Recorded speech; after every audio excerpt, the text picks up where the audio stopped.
By Janie WalendaIt. It's hard to not be a football fan in a football family. Every fall my home is filled with the sounds of college football on television. I don't mind sitting in the living room while a game is on, and I love hearing my mom or my grandma reacting to the games, but there's only one game I ever pay attention to.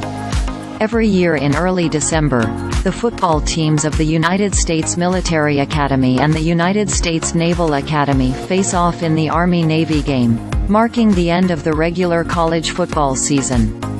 The game is one of the longest-running rivalries in college sports, starting in 1890 and playing uninterrupted since 1930.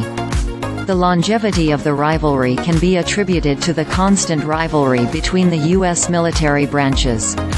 The Army makes fun of the Navy for being posh.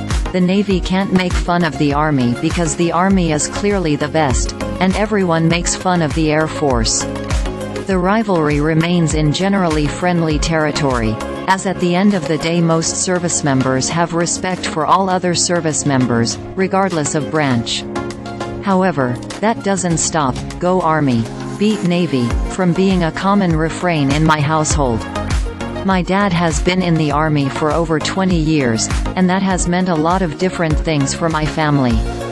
It means that upheaval was the norm and not the exception, and that I'm considered lucky for mostly growing up in one place.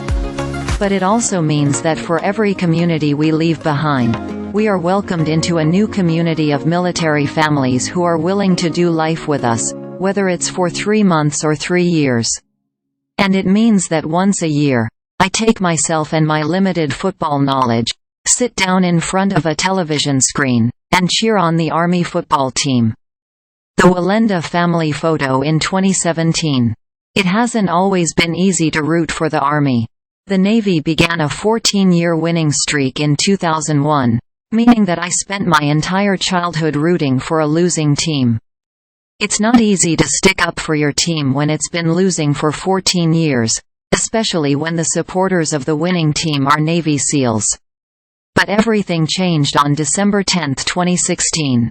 I'll be honest, I didn't watch most of the game. I'd emerge from my room every once in a while, ask how it was going, grab a snack and retreat back.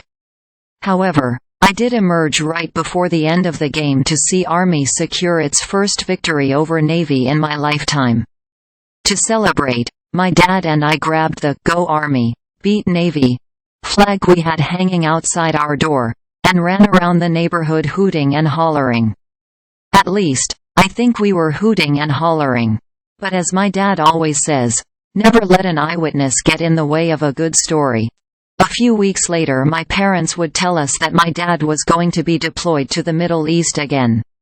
He had been deployed for the entirety of my 7th grade year, and would be gone for my freshman year of high school,